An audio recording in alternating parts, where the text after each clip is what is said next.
नमस्कार।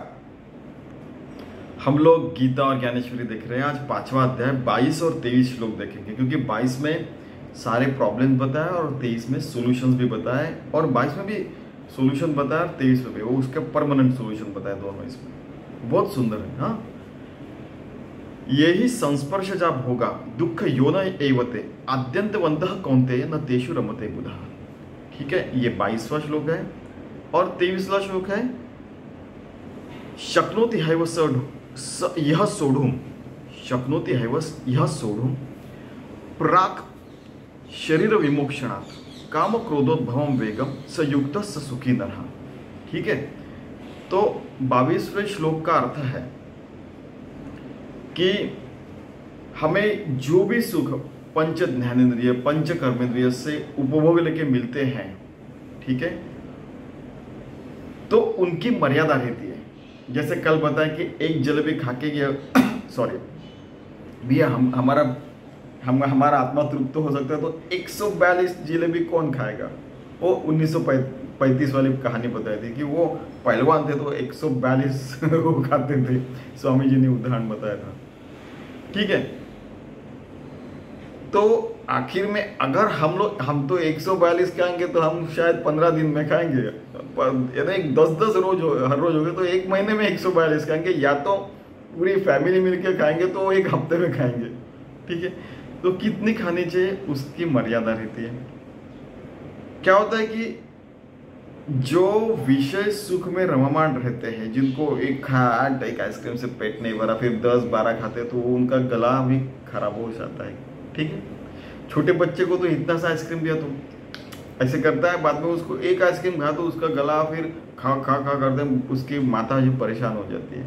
तो इसलिए कितना खाना चाहिए, हर चीज़ की मर्यादा रखनी चाहिए।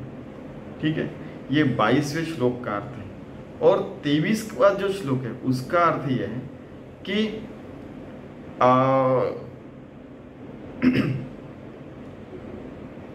यह लोग, हाँ, कि ये जो अपना मृत्यु लोग है उसमें अगर इसी देह में इसी शहर में अपना जो भी देह है, जो शरीर है, उसमें हमने ये सारी मर्यादा समझ ली और इसी देह में रह के जब उसका आवेग आता है कि नहीं मुझे 10 जलेबी खाने के, तो उसमें उसको आप रोक सके और बाद में 10 की जगह केवल एक ही खाएंगे और घर का ही खाना खाएंगे, बाहर का नहीं खाएंगे। आजकल होटलिंग बहुत बड़ा है, और अगर आप बाहर रहते हैं घर के बाहर में तो आपको मेस वगैरह तो लगानी पड़ती है, नहीं तो वो बात अलग है, उसके बारे में नहीं कह रहे। ज्ञानेश्वर महाराज कह रहे कि कितनी मर्यादा है वो समझ लीजिए कि आप अगर शुद्ध शाकाहारी है तो शुद्ध शाकाहारी भोजन कितनी, हर रोज की अगर 2 रोटी 3 रोटी खाते, थोड़ा सा चावल खाते, तो उसकी मर्यादा समझ लीजिए।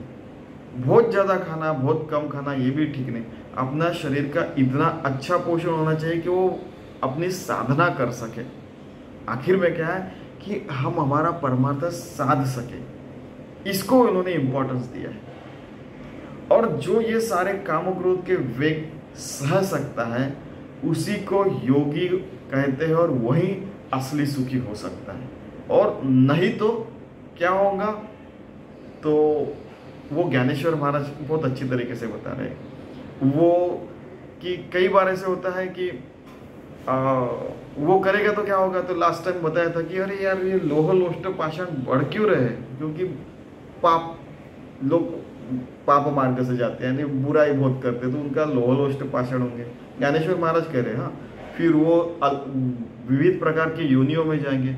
नहीं तो वो पाप नहीं करेंगे तो विविध प्रकार की योनि भी नहीं रहेंगी, ये तो जगह नहीं रहेगा। यानी एक उपहासात्मक ऐसे नहीं जोक मार रहे जैसे ये बोल रहे अभी, देखना उनके उदाहरण देखते अभी। ये श्री कृष्ण ने कह दिया है और उसमें सारी चीजें आ गई। ज्ञानेश्वर महाराज वो पूरा ज्ञानेश्वर महाराज बता रहे। अभी देखिए जी, आपण पे नाही देखले त्याची ही इंद्रियार्थी रंजले जैसे रंक का आउल कहले तुषांते से भी। कि क्या होता है कि अगर जिस आदमी के पास खाना नहीं है, वो जैसे चावल जो रहता है उसके ऊपर का कवर रहता है, हर चावल के दाने के ऊपर, तो वो क्या, वो चावल के दाने का कवर नहीं खाता, वो चावल ही खाता है, ठीक है। और उस चावल को उबाल के खाता है। वो ऐसा कुछ भी ऊपर का उसका कवर खा लिया वगैरह ऐसा नहीं करता, वो अच्छी तरीके से चावल खाता है, ठीक है। बाद में दूसरी बात ऐसे है कि जो विषयों में रममाण होता है तो वो चावल के कवर खाने जैसा है, चावल खाना नहीं। देखिए एक पहला उदाहरण। दूसरा उदाहरण, नातरी मृगे तृषा पीड़ित संभ्रमे विसरोनी जळाते मग तोय बुद्धि बरड़िते ठाकुनी देती। कि जो मृग रहता है यानी कि हिरन रहता है, वो मृगजल के पीछे भागते रहता है, लेकिन वो मृगजल मिलता नहीं, वो पानी पी नहीं सकता। असली पानी पीने के बाद ही वो सुखी हो सकता है, आत्मसुख मिलने के बाद ही आदमी सुखी होता है, नहीं तो सुखी हो नहीं सकता। दूसरा उदाहरण, तैसे आपण पे नाही दिठे ज्या तयाचे स्वसुखाचे सदा खराटे तयासी विषय गोमटे आवडते। जिनको आत्मसुख नहीं पता वही विश्व में रममाण होता है। एरवी विषयी काही सुख आहे हे बोलण्याची सारखी नाही, तरी विद्युत स्फुरणे का न पाहे जगा माझी। तीसरा उदाहरण, कि जो बिजली रहती है वो आकाश में बादल गरजने के बाद वो दिखती है, लेकिन वो एक क्षण के लिए दिखती है। वैसे ही विषय सुख एक क्षण के लिए रहता है, बाद में अंधेरा ही अंधेरा रहता है। तीसरा उदाहरण, सांगे वात वर्ष आतपू धरे ऐसे अब्रत छा याची जरी सरे तरी त्रिमाळी के धोळारे करावे का। कि 3 मंजिल घर कब बनाते हैं कि जब अपने को पता है कि सूरज का बहुत धूप है, लेकिन अगर बादल आ गया वो ढक दिया तो हमें 3 मंजिल घर बांधने की जरूरी क्या है। एक ठीक है, म्हणून ये चौथा उदाहरण, ऐसे बहुत सारे उदाहरण अभी मैं गिनते नहीं बैठूंगा। म्हणून विषय सुख थे बोलिजे ते निळता का वा जलपीजे जैसे महुर का म्हणते विषय कंदाते। कि हम लोग प्याज खाते लेकिन काटते समय तो आंखों में पानी आता है कि नहीं। ऐसे उसमें बहुत सारा है वो, ठीक है। अभी हमारी कुंडली में जा रहे हैं, अभी देखो हर किसी के नातरी भौमा नाम मंगळू रोहिणी ते म्हणते जळू तैसा सुख प्रवाद बरोळ विषय गुहा। कि भौ यानी मंगल जो है पृथ्वी का पुत्र है, वैसे तो मंगल करेगा, लेकिन जिसके कुंडली में मंगल है वो तो गया, यानी उसको फिर उसके ये रहता है, नहीं उसके भी उपाय रहते हैं, लेकिन वो दुखप्रद हो सकता है। वैसे ही सुखप्रद लगने वाले विषय, बहुत ज़्यादा आइसक्रीम खाना, बहुत ज़्यादा किस चीज़ें के पीछे जाना, आपको पता है अच्छी चीज़ें और बुरी चीज़ें इसकी भी मर्यादा रखनी चाहिए, ऐसा ये कह रहे हैं। हे असो आगो ही बोली, जैसे लास्ट टाइम मैंने बताया कि 8-8 घंटे मैच दिख रहे, तो क्या कि गोटियां करके खेलने वाले के वो एक अंकल कहते थे हमारे यहाँ पे, ठीक है।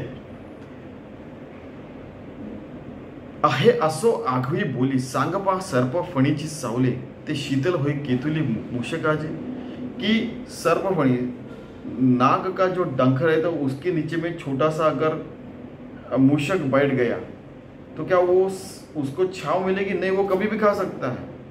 ऐसा विषय के सुखों के बारे में रहता है। जैसा आमिष कवळू पांडवा मीनून सेवी तवची बर्बाद तैसा विषय संगो आघवा निभ्रांत जाने। कि वैसे ही जैसे जो मीन यानी मछली जो रहती है उसको एक आमिष लगा रहता है, वो उसके पीछे जाती है, वो पकड़ी जाती है, तो आमिष के पीछे जाएंगे तो आप पकड़े जाएंगे। तो वैसा विषयों के पीछे मत जाइए। हे विरक्तांची दीठी जे न्याहाळी जे किरीटी ते पांडुरोगाचे पुष्टी सारे के दिसे। अभी वो पांडुकुमार हैं, तो उसको उनके पिताजी को पांडुरोग हुआ था, तो उनको कितनी तकलीफ थे पता है।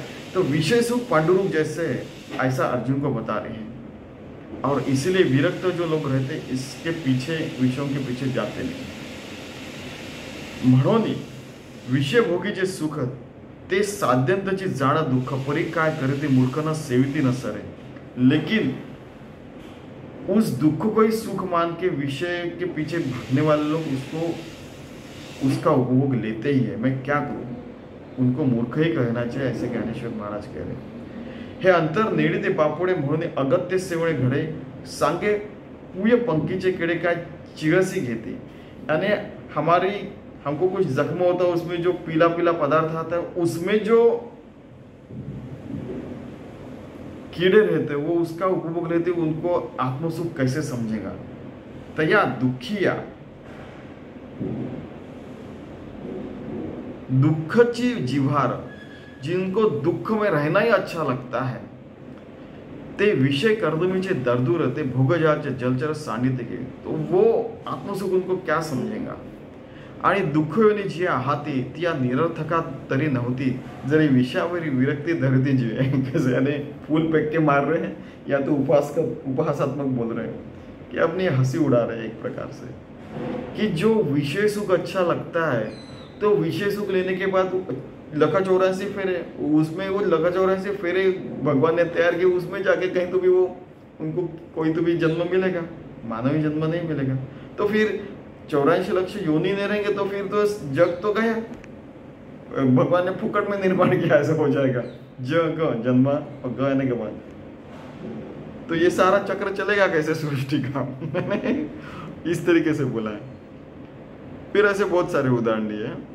आणि दुःखयोनी जे आहे ते निरार्थक तरी नव्हती, तरी जरी विषयांवरी विरक्ती धरती जी, अगर उन्होंने विरक्ती ली तो सारा जग ही नष्ट हो जाएगा.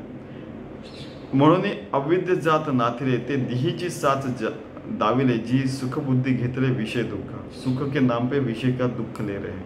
या कारणे हा सुभटा, या विचारिता विषय वोखटा, तू झणे कही या वाटा विसरून जाशी. इसीलिए आप सुमार्ग पे है तो उसी के ऊपर रहिए. आप विचार भी मत करना विषयों के उपभोग का, क्योंकि उस मार्ग पे जाने के बाद हम इस मार्ग पे नहीं रहेंगे. पै याते विरक्त पुरुष ही त्यजिति का जैसे विष, निराशा त्या दुःख दाविले नावणे. अभी वो बता रहे हैं इसके ऊपर क्या उपाय है.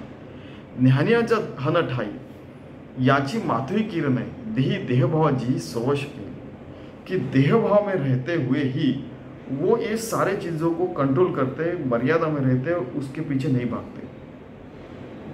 ठीक है. जियांते बाह्याची भाष्य नेणीजे ची निशेष, अंतरी सुख एक आथी. बाह्य उनके इंद्रिय बाह्य में जाते नहीं, अंदर में ही अपने आत्मसुख में रहते हैं, सारा काम परफेक्ट करते हैं. वर्क इज वर्शिप, कर्म ही देव जैसे करते हैं. परिते वेगळेपणे भोगीचे, जैसे पक्षी फळ चुंबीचे तैसे नव्हे, ते विसरीचे भोगीतेपणे.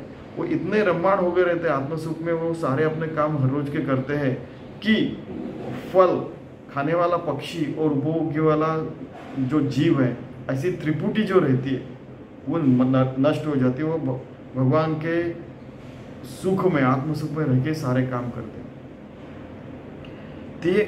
ठीक है.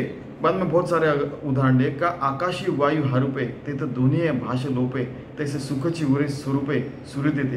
कि आकाश में वायु अगर समा गया, जैसे पृथ्वी, आप, तेज, वायु और आकाश, तो ये हर चीज एक दूसरे में समा जाते हैं, तो आकाश में रम्माण हो गए, बाद में आकाश परमात्मा तत्व में विलीन हो जाता है. तो फिर वो विषय सुख में क्यों भागेगा? ऐसा जिसके बारे में हो चुका है. या तो आकाश में वायु अगर उसका लोप हो गया तो आकाश ही दिखेगा ना. वैसे ही अगर आकाश के बाद ब्रह्म तत्व में जो रममाण हो चुका है, उसको विषय सुख अच्छा नहीं लगेगा. अशी द्वैताची भाषा जाय, मग म्हणो जरी एकच होय, तरी तेथ साक्षी कौन है जाणत ते. ऐसी द्वैत की भाषा खत्म हो चुकी है कि मैं अलग, विषय अलग और साक्षी भाव से देख रहा हूँ, अगर ये सब जिनका खत्म हो चुका है, वो परमात्मा तत्व से एक रूप हो गए, वो आत्मसुख में रम्माण है. तो ये सारे उनके लिए सारा जो ये सारा जग है वो मृग जल के समान ही हो जाता है. लेकिन वो अपना जीवन बाकी सारे लोगों से ज़्यादा अच्छा जीते हैं. चलो ऐसे हम परमात्मा मार्ग में रहते हैं. धन्यवाद.